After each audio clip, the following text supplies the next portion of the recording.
تصور کیجئے وہ 1400 صحابہ جو احرام باندھ کے گئے تھے، ان کے اوپر کیا گزری ہوگی جب ان کو کہا گیا ہوگا کہ اس سال تم نے واپس جانا ہے، عمرہ نہیں کرنا۔ وہ جن کو رسول اللہ نے اپنے ہاتھوں سے احرام بندھوایا تھا، وہ جب عمرہ کیے بغیر آدھے راستے سے حدیبیہ سے واپس گئے ہوں گے،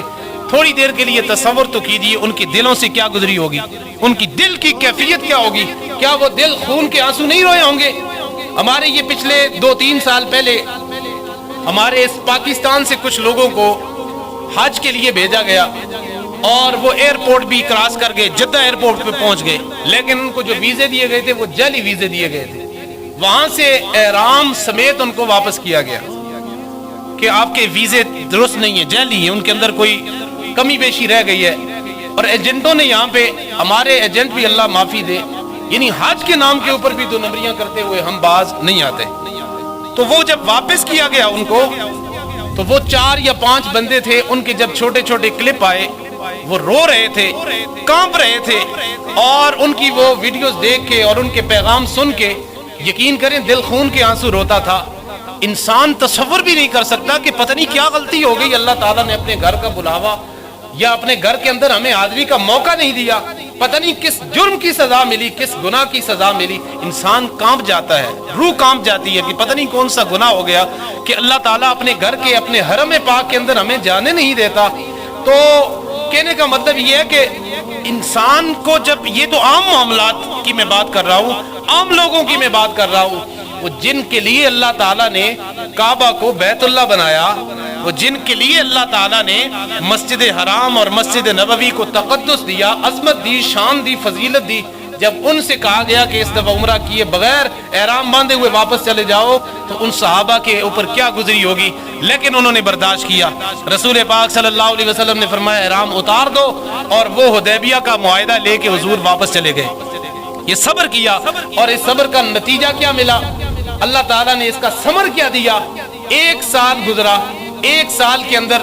جب معاہدہ طے ہو گیا، اب کفار مکہ کی شرارتیں کم ہو گئی، ان کی دشمنیاں کم ہو گئی۔ حضور پاک صلی اللہ علیہ وسلم نے دیگر جو ممالک کے بادشاہ تھے ان کو خطوط لکھنا شروع کر دیے۔ آپ نے ایران کے بادشاہ کو خط لکھ دیا، ہرقل کو خط لکھ دیا،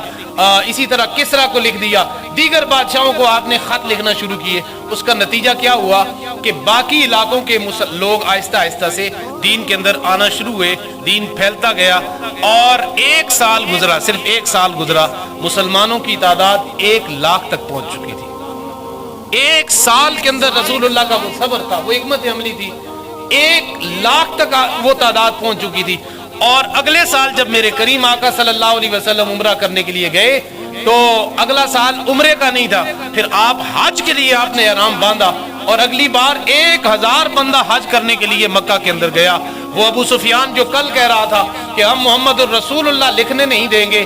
آج وہ اپنے ہاتھوں سے کہہ رہا تھا، اپنے ہاتھوں سے لکھ رہا تھا، اور اپنی زبان سے یہ کہہ رہا تھا اشہد ان محمد الرسول اللہ، اشہد ان محمد الرسول اللہ۔ وہ خود کہہ رہا تھا، وہ جو کل دشمنیاں لچا رہے تھے،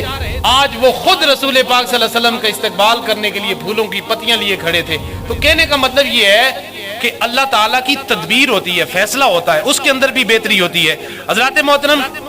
ہر حال کے اندر شکر، جب بندہ بیمار ہو جائے تب بھی وہ شکر کرے، جب اس کے اوپر کوئی تھوڑی سی پریشانی آ جائے تو تب بھی وہ شکر کرے۔ اللہ تعالیٰ قرآن کریم کے اندر فرماتا ہے کہ جب بندے کو کوئی پریشانی ہوتی ہے، جب اس کو پہلے اللہ فرماتا ہے کہ ہم کوئی ثروت دیتے ہیں، دولت دیتے ہیں، خوشیاں دیتے ہیں، تب وہ ہمیں پوچھتا ہی نہیں ہے۔ یہ اللہ تعالیٰ شکوہ کرتا ہے، اللہ فرماتا ہے کہ میرا بندہ ہے، لیکن جب میں اسے خوشی دیتا ہوں تو اس وقت وہ کیا کرتا ہے جی؟ اس وقت وہ میری طرف نہیں آتا، وہ بھاگتا ہے، کہتا ہے یہ میرا کمال ہے، میری ذہانت کا کمال ہے، میرے علم کا کمال ہے، یہ میری تدبیریں میں نے اس طرح سے کی تو میرے پاس یہ چیز بھی آ گئی، وہ بھی آ گئی۔ لیکن فرمایا جب اسے بیماری آتی ہے پھر وہ میری طرف دوڑتا ہوا آتا ہے، پھر کہتا ہے یا اللہ یا اللہ یا اللہ، پھر وہ آدھی رات گھوڑ کے بھی تہجد کی نمازیں پڑھتا ہے، لیکن وہ جب تجھے خوشی دی تھی اس وقت تجھے یاد نہیں آیا۔